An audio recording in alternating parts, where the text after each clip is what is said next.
atua na sua vida. Um título pode ser, inclusive, um percalço para muitas coisas boas que você pode fazer. Um título pode te deixar limitado em relação a várias coisas. E eu sigo dois princípios. O primeiro é o princípio da parcimônia. É um princípio da própria ciência. A ciência ela deve ser algo parcimonioso, algo econômico, algo simples. Quanto mais simples e econômico for uma teoria e mais coisas ela explica, mais elegante é essa teoria. Então a gente acha que as coisas na ciência, principalmente, precisam ser muito sofisticadas, muito complexas, e às vezes é o contrário. Então a gente vai ver a teoria da evolução que a gente discutiu da última vez aqui, é uma teoria que se consegue colocar ela em parágrafos bem simples, você consegue explicar a teoria da evolução.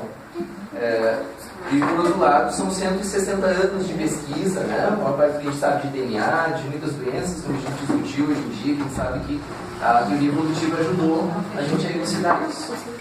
E a segunda ideia é que de nada adianta a complexidade dos atos e a simplicidade das ideias. Isso é cafona até, né? Tem gente que é muito afetada e às vezes não oferece nada, não tem nada para oferecer. Então, isso que a gente chama de afetação do corpo, ela pode atrapalhar muito a evolução da nossa mente, né, dos nossos espíritos. Então, eu sou adepto da teoria de que mais vale ações simples, mas a sofisticação das ideias. Isso sim é elegante. O contrário é ridículo. Então, é importante a gente discutir sobre isso, porque eu também quero trazer uma coisa, as duas últimas falas minhas, da última vez que eu vim, e essas são um pouco mais densas, talvez, né? mais sofisticadas na ideia, mas que a gente tenta trazer dentro de um contexto que é simples, porque a gente precisa também pegar essas ideias e poder usar nas nossas vidas, né? Usar nos nossos dias a dias, senão elas também não fazem muito sentido. É uma coisa que a academia, a universidade, às vezes faz de uma forma errônea, equivocada. Ela deixa as coisas muito sofisticadas, mas com pouco nível de uso, principalmente por parte das pessoas em geral. Então, talvez esse seja, assim, o meu trabalho, é fazer uma tradução disso. Das neurociências, por exemplo, para professores, como eu faço, das neurociências para psicólogos, como eu faço, das neurociências para médicos, para assistentes sociais, enfim, para profissionais que precisam dessa ferramenta. E também para pais, quando eu falo para pais, ou aqui nesse lugar, quando eu falo para vocês, porque ninguém é especialista, na verdade, ninguém tem obrigação de ser especialista nessas áreas.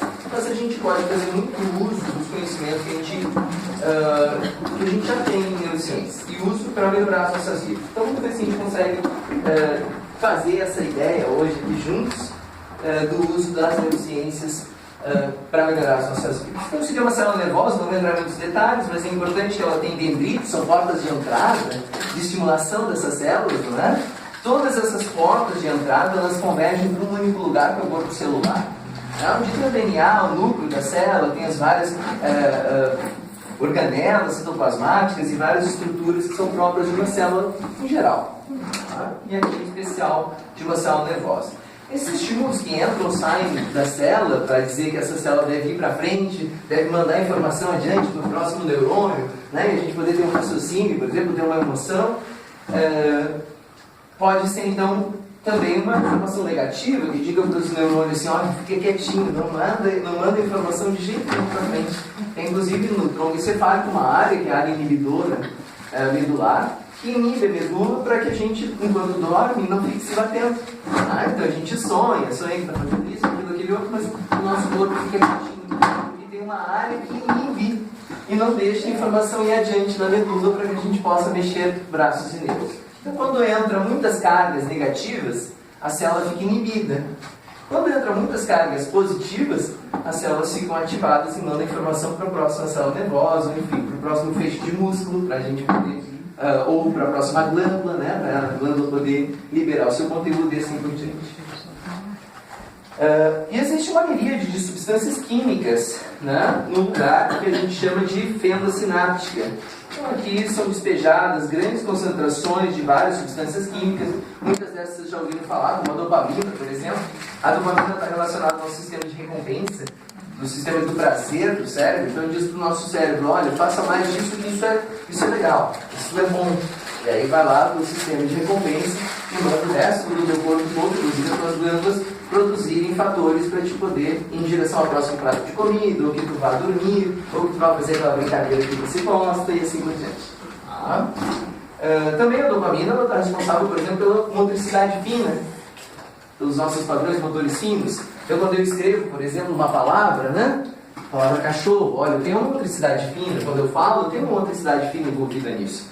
Então, a dopamina também está envolvida. A serotonina, que a gente sabe que modula o nosso humor e vários comportamentos ingestivos, por exemplo, a fome, a dopamina modula o nosso comportamento de fome, nossos comportamentos sexuais e vários outros. Então, essas substâncias são liberadas aqui.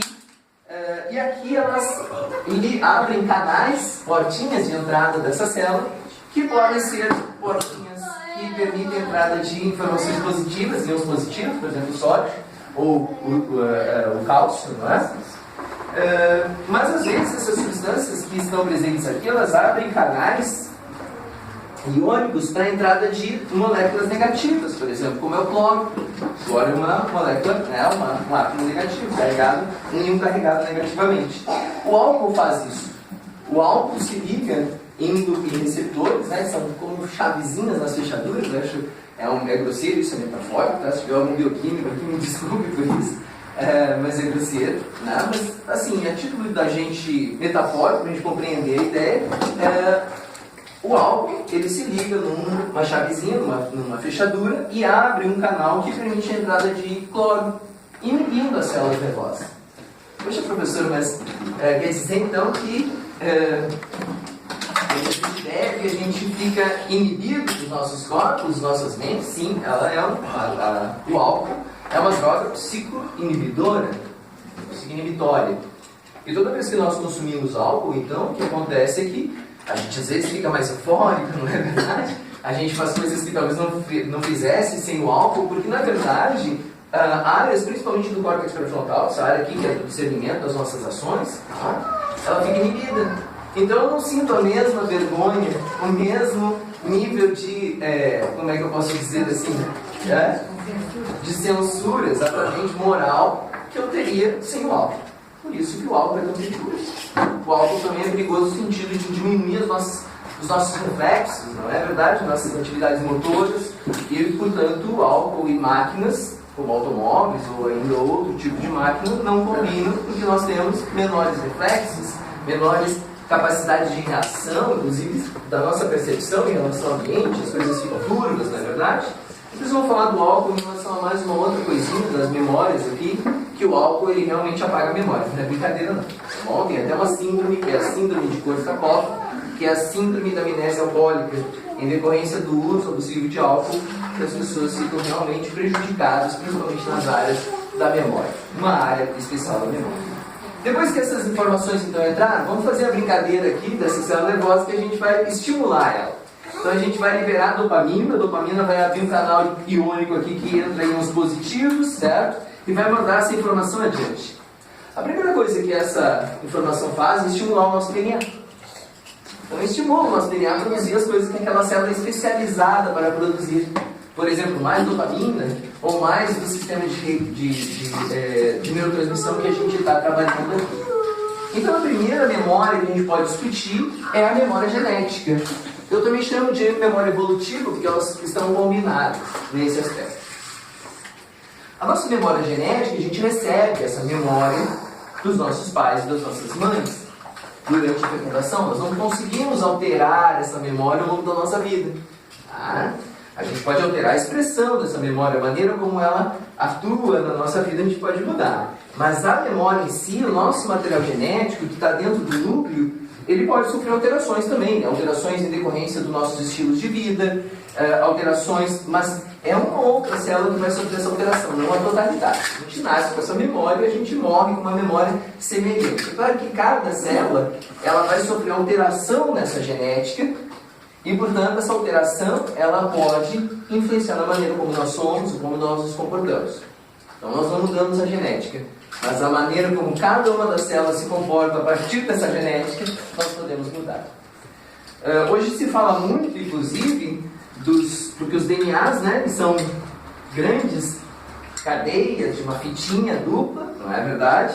De moléculas E geralmente ele se cristaliza na forma de um cromossomo, vocês já viram isso? E existe uma porção terminal dos cromossomos que nós chamamos de telômeros. Esses telômeros eles vão sofrendo uma quebra ao longo da vida da célula. Isso é muito importante. Porque se não quebrasse, se não houvesse essa perda de pedaços dessa porção terminal do nosso DNA, essa célula talvez ela continuasse se multiplicando ao longo da vida inteira. E muitas células, como a gente sabe, precisam nascer num determinado lugar, num determinado momento, e morrer num determinado lugar e num determinado momento. Nós trocamos a nossa pele uma vez por semana, nós trocamos praticamente, a cada 2 meses, nós trocamos todo o epitélio de revestimento do nosso corpo. Toda a nossa pele. Tá bom? Todinha. Nós trocamos a cada 48 horas, mais ou menos, boa parte dos epitélio que reveste nossos intestinos. Aquelas células ali vão descamando e vão emergindo novas. Então, algumas células, elas têm uma maior longevidade. Elas precisam durar mais. Outras duram menos. Quando elas duram menos, elas se multiplicam mais. Quando elas duram mais, elas se multiplicam menos. Isso, claro, não é uma regra, mas é mais ou menos uma ideia geral para a maior parte das nossas células. E é muito importante a gente perder essas porções terminais aqui, porque senão a célula ela perde o seu reloginho, entende? E ela não sabe mais a hora em que ela deve morrer, em que ela deve perecer, e para que outras nasçam. E geralmente isso provoca o que a gente chama de câncer. O câncer nada mais é do que células que deveriam ter perecido em um determinado momento, mas como houve uma alteração nessa parte aqui dos telômeros, principalmente, essas células acabam não só não morrendo, como se multiplicando. E podem influenciar outras células também a se multiplicar. Quando é o câncer, por exemplo, metastático, não é? Então, o que faz? Qual a diferença que faz com relação aos telômeros? A gente já sabe, por exemplo, que uma boa alimentação faz com que haja uma regulação mais apropriada dos telômeros. Assim como, por exemplo, agrotóxicos prejudicam como é que eu posso dizer, essa sintonia fina que os telômeros dão para os nossos relógios biológicos. Então, olha que bacana, nós temos uma memória, mas essa memória ela não nasce e não morre da mesma maneira. A gente nasce com ela, mas em cada uma dessas células ela pode sofrer alterações na maneira como ela se expressa em decorrência de hábitos de vida. A gente sabe, por exemplo, que traumas psíquicos, ou traumas físicos também, mas principalmente traumas psíquicos, alteram a maneira como os telômeros vão regular esse nascimento e morte de diferentes tipos de células. Então, os traumas é algo que sim, invade de várias maneiras diferentes do nosso corpo. Os traumas podem provocar adoecimento, e principalmente essa doença muito devastadora que é o câncer. Então, tem relação imediata, a gente precisa curar isso que é o trauma. E o trauma tem uma relação imediata com o que a gente chama de memórias também. Porque, na verdade, o trauma ele ocorre quando a mente vive uma experiência ruim inúmeras vezes. É claro que uma pessoa não precisa sofrer um acidente de automóvel 2 ou 3 vezes para iniciar o trauma. Ou uma pessoa ser abusada sexualmente, horrível isso, né? Tá? Mais de uma vez. Uma única vez é o suficiente para se estabelecer o trauma, porque depois a mente vive o evento como se fosse um evento, como se estivesse experimentando aquilo. Então as nossas mentes, elas têm a capacidade de gerar memórias como se fosse um evento, como se aquilo estivesse acontecendo de novo. Então a pessoa que sofreu um acidente uma vez, e daí depois de 20 anos ela ainda sonha com aquele acidente, é porque a mente dela vive o acidente como se fosse um acidente. Várias vezes ao longo desses 20 anos. E isso estabelece o trauma. Então isso é muito importante. O trauma não acontece no evento, mas é a maneira como o evento se replica na nossa mente, nas nossas memórias. E às vezes essas memórias elas não são tão claras, assim, a gente não sabe que está sonhando com aquilo, ou a gente não sabe que está evitando aquela rua por conta daquele evento. Mas a gente está se comportando de tal maneira porque a nossa mente está vivendo aquele evento como se fosse um evento. Tá bom? Então a gente precisa sim reprogramar as nossas memórias emocionais, principalmente, para poder se livrar dos traumas. É por isso que a psicoterapia é tão importante, Bom, a psicoterapia ajuda a reorganizar essas memórias ruins, traumáticas, para que a pessoa não tenha uma doença muito pior do que aquela doença psíquica que ela já está vivenciando, aquele sofrimento psíquico que ela já está vivenciando. Então esse é o primeiro ponto importante que a gente chama de memórias. A gente não altera o DNA, portanto, tá bom? A gente altera a partir das nossas vidas. Não tem nenhum remédio que vá lá no DNA e diga assim, olha, vou alterar. Não, isso não acontece. Talvez ainda nos embriões a gente ainda consegue manipular um pouco, né, inserir alguns genes ali, mas nos embriões. Depois nós não conseguimos mais mudar essa memória, que é a memória genética. Além dessa memória genética evolutiva, nós temos a nossa memória epigenética, que são um conjunto de substâncias que tem dentro da célula já circulante, lá no óvulo, sabe que é a mãe? É importante que a gente discuta isso, porque os ovócitos, né, eles já nascem, os ovogônios já nascem por todas as mulheres. Então nós já nascemos com as nossas células reprodutivas. As mulheres não vão nascer novas células reprodutivas ao longo da vida delas. Elas já nascem com aquelas ovogônias. E duas ovogônias dessas, quando chega a parte da puberdade, não é mesmo? Nas meninas, uma ou duas dessas por ciclo estral, um ciclo menstrual, né, vai ser liberada na forma de uma ovulação. Então perceba que nós já nascemos com essas células e alterações em decorrência das nossas experiências. E vai mudando também a quantidade de substâncias químicas que estão dentro dessas células, que são produzidas por esses óvulos, ovócitos, ovogônios, no nosso nascimento. É tão importante isso, parece bobagem, mas a gente sabe, por exemplo, que os raios gama da televisão, eles provocam alterações tanto no material genético, quanto ainda em estruturas das células reprodutivas das mulheres. Agora imagine uma menina que desde o berço assiste televisão colada na televisão, recebendo um grande impacto desses raios gama, né? Ou essas outras aparelhinhos aqui que a gente guarda nos bolsos, geralmente bem perto ainda das ovogônias, né? Bem perto dos ovários, ou ainda dos testículos. Essas coisas, elas alteram não só a nossa genética, mas essas estruturas citoplasmáticas que estão presentes dentro dessas células. E é claro que esses ovócitos, essas ovogônias, essas estruturas todas, são passadas das mães para os filhos e filhas. Por isso que sim, a mãe tem um peso muito maior para a nossa herança genética e epigenética do que os pais. Por exemplo, dentro das mitocôndrias também tem DNA. Mitocôndrias são pequenas organelas. São como se fossem células dentro de células. E ali nós temos uma memória, que é a memória mitocondrial, que a gente sabe que essa memória tem um impacto muito profundo, inclusive, sobre a aprendizagem. E muitas pesquisas mostram que o estilo de aprendizagem de uma criança geralmente é mais herdado da mãe do que do pai. Por conta dessa... Sim. Sim. Bom, acho que quem me conhece um pouco mais sabe que eu sou de que as mulheres devem assumir o controle das coisas, né? É claro que quando elas assumirem o controle das coisas, elas não podem também se comportar que nem homens, que daí está mesmo, não é verdade? Mas eu sou favorável às mulheres, tá bom? Fica a dica, já que aqui eu tenho um público excepcionalmente de mulheres, né? Geralmente quando eu trabalho com professoras e psicólogas, geralmente é um público formado essencialmente por mulheres. É importante a gente colocar isso, então, que as mulheres devem ocupar cada vez mais espaços na estrutura de poder, se comportando como mulheres. Isso não faz diferença nenhuma. Tá? As políticas, as pessoas, as lideranças políticas, principalmente que nós temos, mulheres, geralmente elas se comportam que nem homens quando elas chegam lá. Então não adianta nada. E nós não vamos mudar as relações das coisas, nós não vamos evoluir se nós continuarmos, principalmente em relação às estruturas de poder, se comportando que nem homens. Tá?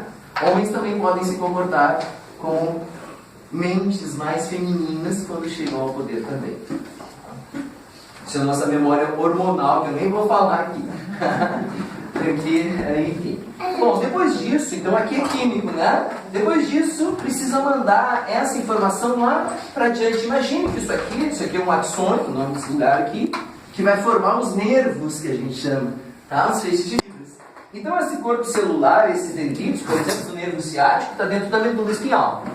E aí a medula espinhal, cada uma dessas células-vinhas que está lá na medula espinhal, acima da L2, ela emite um longo axônio, que vai formar os nervos, o nervo ciático, por exemplo, tanto no seu ramo lateral como no seu ramo medial. E isso vai formar então os nervos.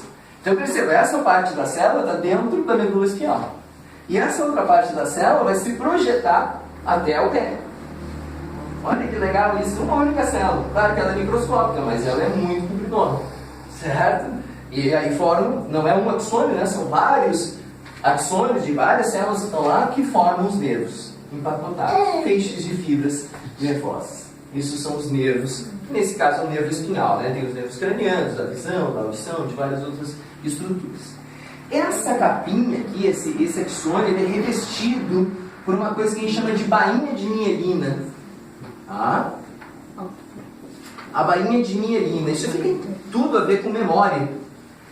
Porque toda vez que a gente faz uma coisa pela primeira vez, as células nervosas relacionadas a essa atividade, por exemplo, quando as crianças estão aprendendo a falar, né, ou estão aprendendo a escrever algo, essas células elas são pouco mielinizadas, elas têm pouco dessa bainha de mielina. E é claro que a gente não é muito eficaz quando a gente faz as coisas pelas primeiras vezes. Mas a gente faz uma vez, 2 vezes, 3 vezes, usando aquela mesma circuitaria neural, aquela mesma área do cérebro, e essas estruturas vão tendo cada vez mais bainha de mielina. Por que isso é importante? Porque aqui gera o que a gente chama de um potencial elétrico, um campo eletromagnético. É gerado aqui, ó, um campo eletromagnético que flutua. Gordura é um bom isolante elétrico ou um mau isolante elétrico? Gordura isola calor, bem? Com gordura a gente fica com mais frio ou menos frio? Se é um bom isolante de calor, é um bom isolante elétrico também. Então, como nós temos essa capa de lipídios, é uma gordura, bainha de mielina é uma gordurinha, tá? Feita de ácidos graxos, a gente já vai discutir sobre isso. Então, quanto mais mielina eu tenho, esse campo eletromagnético, ele salta, ó, certo? Se fosse reto isso aqui, se eu não tivesse a bainha de mielina, esse campo eletromagnético que sai daqui, ele ia muito lentamente ao longo do axônio. Por quê? Porque ele ia sofrer uma lei que a gente chama de lei do atrito. Então o atrito aqui ia fazer com que esse campo eletromagnético viajasse mais lento ao longo desse axônio. Então quanto mais mielina eu tenho, mais vai saltar isso aqui, de nódulo de Hunter, tá vendo? Que tem uns lugarzinhos que eu não botei a bainha de mielina, porque aqui tem que reafirmar a força. Então é como se ele saísse daqui bem rápido, e aí chegasse aqui já enfraquecido. Sabe quando uma moto voa? Não, um carro voa, né? Ele sai bem rápido, e aí ele chega lá com uma menor velocidade, né? Porque mesmo o ar vai promover atrito. Aí aquele reforçado, ele sai de novo super forte, viaja, chega lento aqui, viaja, aí sai super forte de novo, renovado aqui nesse lugar. Então quanto mais mielina, mais rápido será o nosso pensamento, a nossa atividade motora. Mas não só mais rápido, também mais preciso. Sabe a pedalada do Robinho? Eu adoro citar esse exemplo, eu gosto daquele mineiro, ele é um jogador de futebol decente, né? Pelo menos a gente não sabe que está envolvido com narcotráfico, essas coisas, tá bom? Então eu gosto de citar esse jogador em especial. Aquela pedalada, ela é muito genial, realmente é uma habilidade, eu tento fazer aquilo ali, eu não consigo, tá bom? Eu sou péssimo jogador de futebol. Então ele treinou muito, desde pequenininho, lá na escola dos Santos, né? Os meninos da vila, que a gente chama, então desde pequenininho ele treina aquilo. E, portanto, as áreas do cérebro dele relacionadas à habilidade futebolística, àquela habilidade motora de fazer aquela pedalada, certo?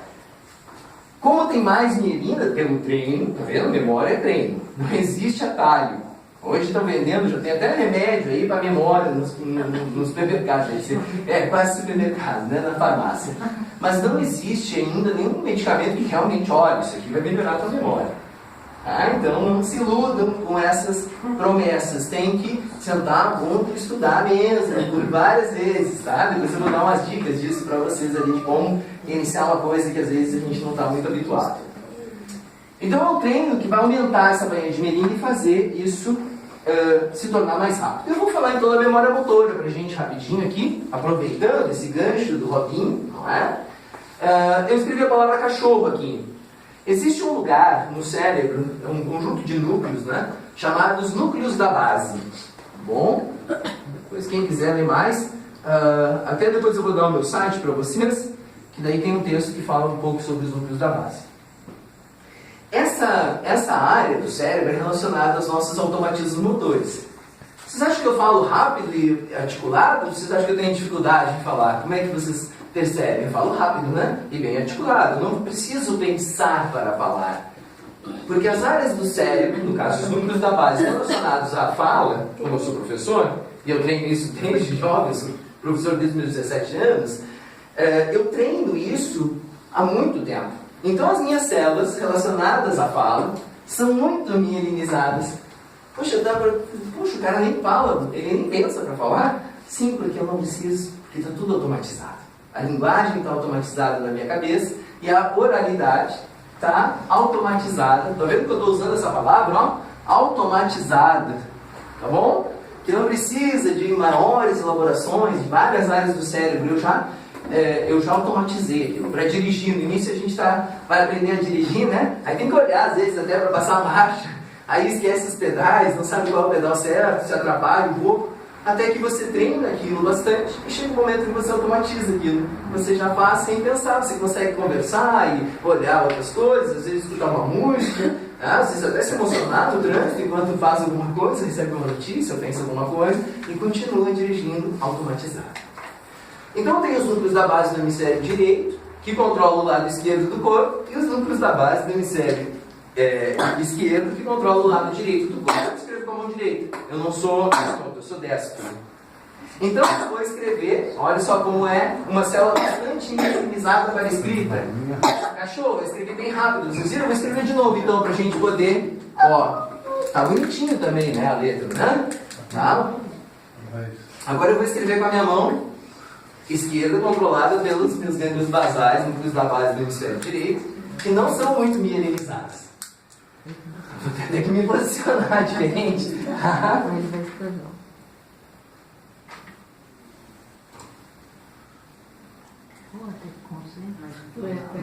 Parece uma criança. É que essa palavra eu já estou usando ela faz um tempo. A primeira vez que eu lecionei isso, a primeira vez que eu falei isso no curso de pedagogia lá no Nordeste, eu usava a palavra mamãe, que eu dava morrendo de saudade da minha mãe, fazia um ano e meio que eu não via ela. Eu escrevi a palavra mamãe, eu quase chorei, ainda bem que eu estava virado pro quadro, né?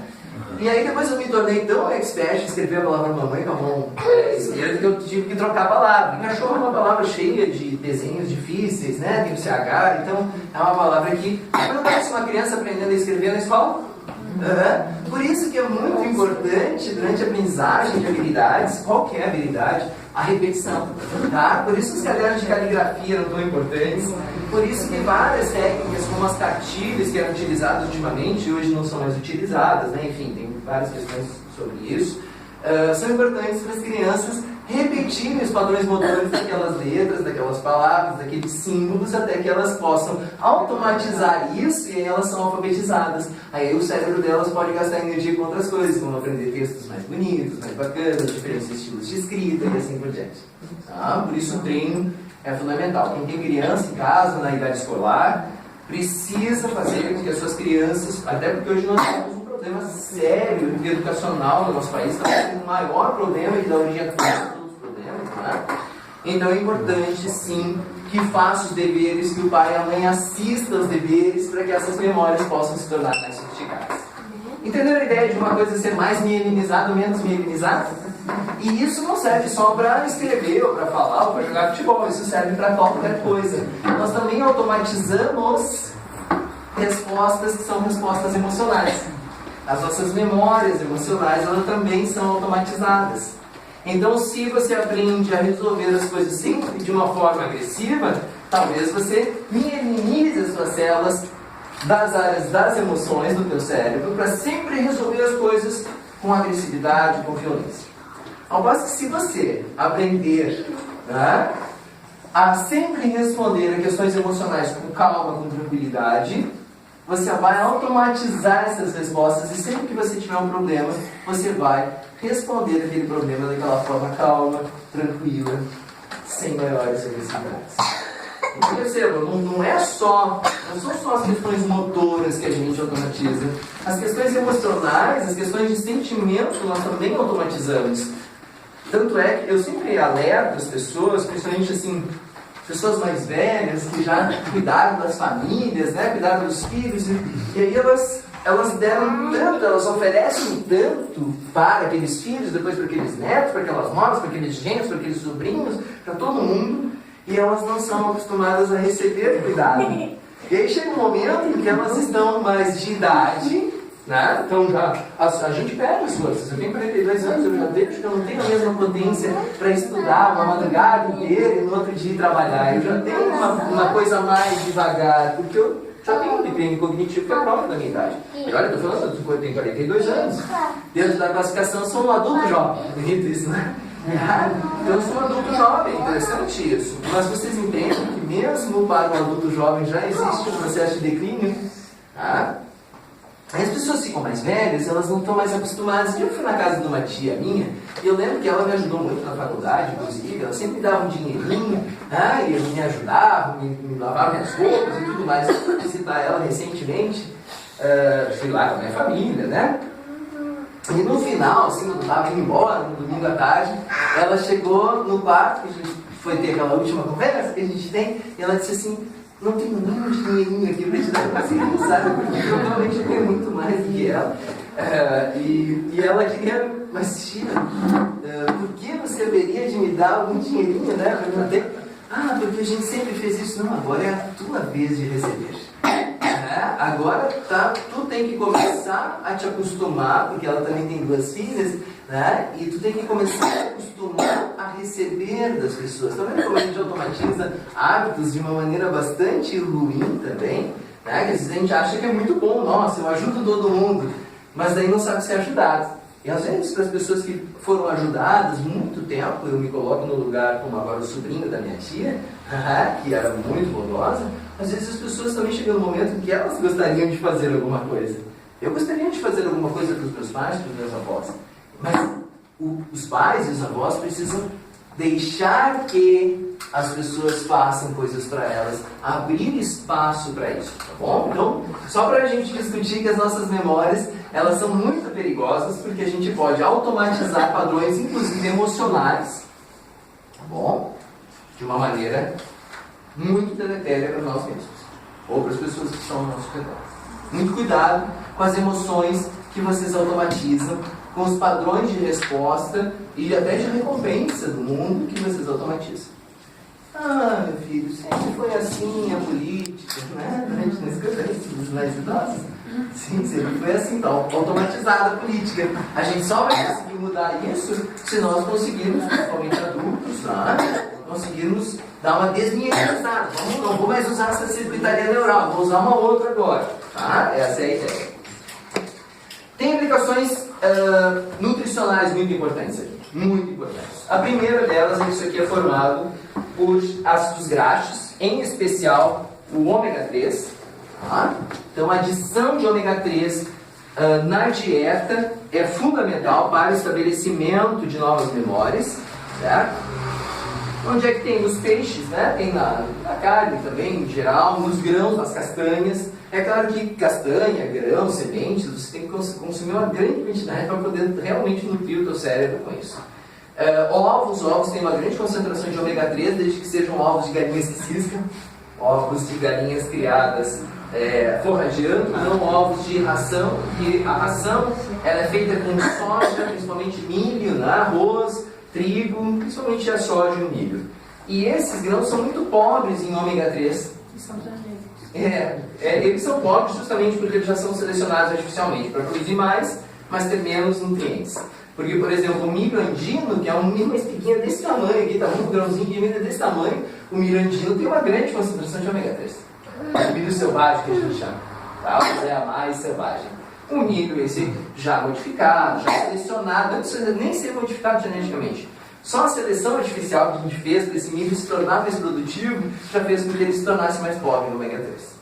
Mas aí tem o amaranto, a chia, a quinoa, né? As castanhas têm uma grande concentração. Além do que as castanhas têm uma grande concentração de 2 coisas que são neuroprotetoras e que vão proteger o nosso cérebro contra lesões e principalmente contra declínio cognitivo, que é o selênio e o zinco.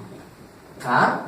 2 sais minerais importantíssimos que nós encontramos nas castanhas, principalmente. Uma castanha do Pará por dia tem concentrações suficientes de selenizina. Uma só. Tá? De preferência consumir pela manhã. Em torno de 5 castanhas de caju tem o suficiente disso aqui. Então não precisa, não é pegar e encher o bandulho de castanha, né? Mas é pouco parcimonioso, sempre essa palavra, parcimonioso, econômico, né? Simples, essa é a ideia. As sementes, aí no caso as sementes, por exemplo, a semente de abóbora, tem uma substância chamada tocoferol. Eu vou falar um nome difícil e depois o nome fácil, tá? Que é a vitamina E. E a vitamina E é um grande neuroprotetor para o cérebro. Além do que aumenta nosso vigor, inclusive nossa disposição sexual. Isso não é brincadeira, é real, tá? Eu lembro que os antigos diziam, vai comer a semente de melancia, vai fazer mal. Aí eu lembro que uma vez o meu avô disse, vai fazer mal nada, vai ser bom para outra saúde, né? E fazendo referência aí à saúde sexual, tá bom?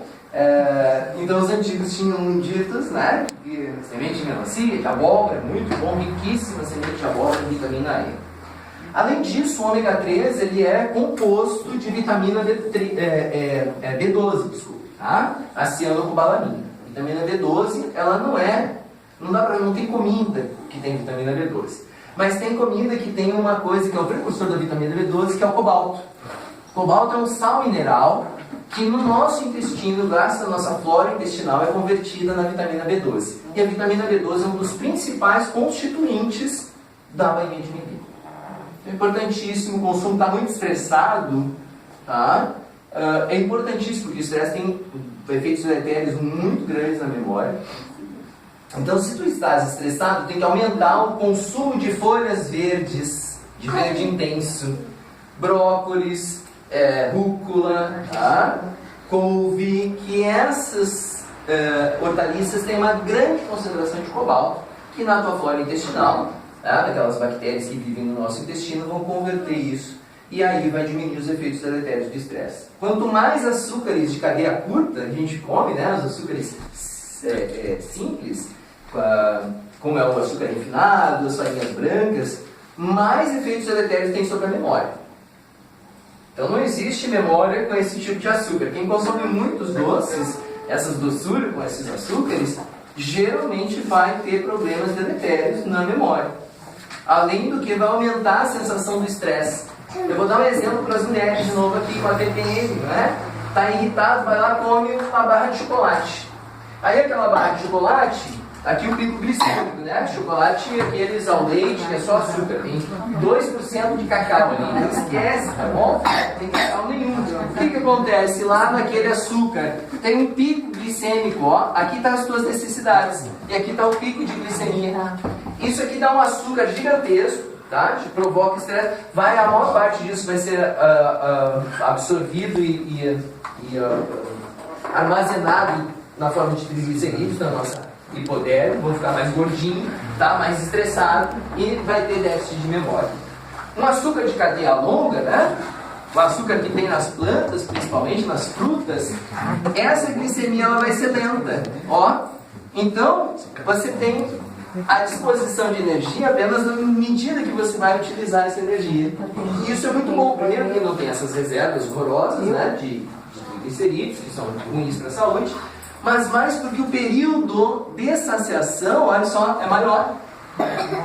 Aqui você está saciado, então só aqui você vai ter a necessidade de novo de comer. O período de saciação aqui é muito curtinho, logo você tem que comer. Então a mulher está de TPM, vai lá e come uma barra de chocolate, dá um pico glicêmico, 15 minutos depois eu preciso de outra barra. E aí a gente sabe as consequências. Aliás, esse açúcar ele aumenta a intensidade da sensação de dor. Então os nossos cérebros, eles têm uma sensação de dor e de mal-estar maior do que quando a gente tem esse pico glicêmico. Então, batata doce, ótimo, batata doce é ótimo para crise de TPM, tá? Tem só açúcares bons na batata doce. Além disso, tem fitoterápicos na batata doce que ajudam a regulação hormonal, principalmente os hormônios sexuais. Vale muito a pena a batata doce para quem tem esse problema de crises de TPM, entre outras coisas.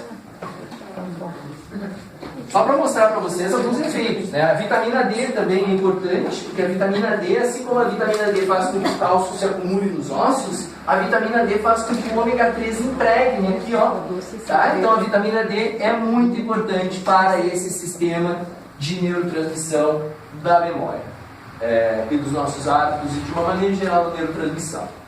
Só para dar 2 exemplos disso para vocês, 2/3 dos casos de depressão pós-parto poderiam ser resolvidos com a adição de ômega 3 na dieta das gestantes e lactantes, porque como o cérebro do bebê está formando muita bainha de mielina, tá?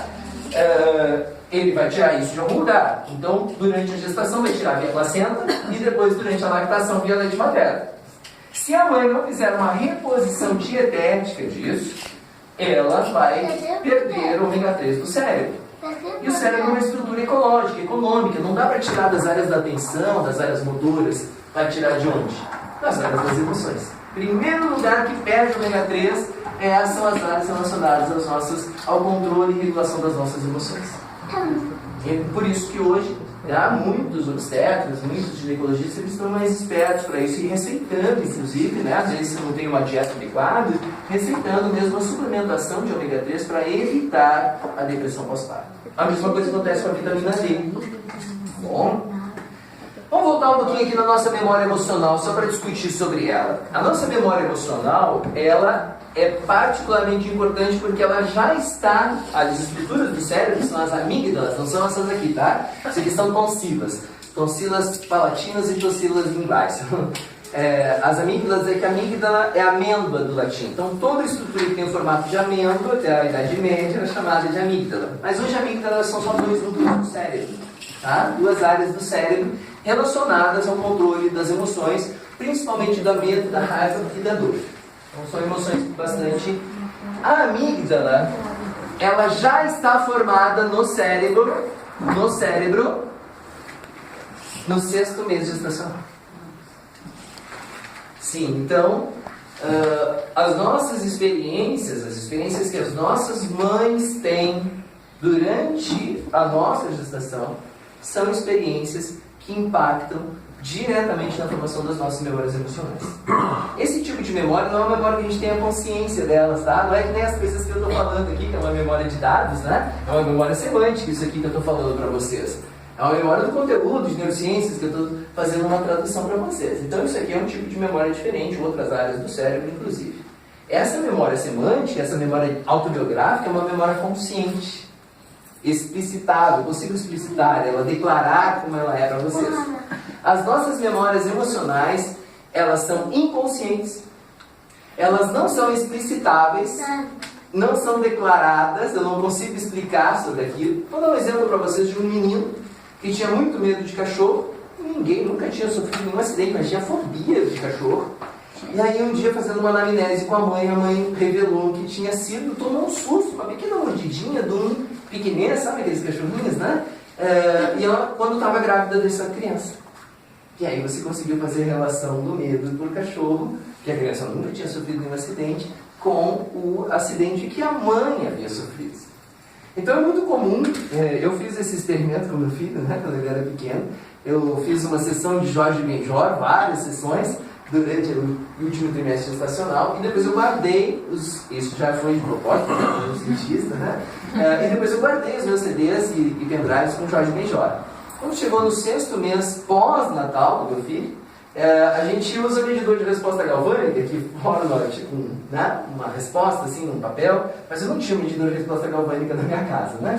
Eu atei um barbantezinho no bico, na chupeta, porque a gente, de acordo com a sucção da chupeta dos bebês, a gente tem uma noção se o estímulo está sendo mais ou menos intenso. E eu contei, fiz janelas de 30 segundos e contei quantas vezes ele sugava aquela chupeta a partir das músicas que eu colocava. Ah, mas eu tinha tempo nessa época. Aí eu coloquei lá Mahler, Stravinsky, coloquei música clássica e registrei. Aí coloquei os rock and roll, Led Zeppelin, coloquei os rock and roll e registrei. Então não houve muita alteração. Eu disse, poxa, eu sei que as crianças são muito sensíveis à língua mátria, né? Então elas respondem mais prontamente ao português, a língua mátria é o português do que uma língua estrangeira. Aí eu coloquei Legião Urbana, coloquei uns rockzinho nacional lá, E registrei. Foi mais intenso, realmente ele chupou mais a chupeta naquele momento, né? Deu uma resposta mais intensa. Gente, quando eu coloquei Jorge Benjor, eu não consegui registrar porque ele cuspiu a chupeta, ele fazia assim com os braços. Então, mostrando aí, papai, eu conheço essa música, claramente intrauterino, né? Ainda hoje, como eu fiz muito isso no carro, no último trimestre estacionário, é legal porque as caixas são ficando do lado do útero, né? Nos carros. Ainda hoje, quando eu tenho problemas para resolver com meu filho, que a gente sempre tem problemas, né? Para resolver com os filhos, de ordem emocional, estrutural, enfim. Eu dou privilégio, quando eu sei que o papo tem que ser papo reto, né, mano? Eu dou uma volta com ele de carro, coloco Jorge Benjor e a gente troca uma ideia.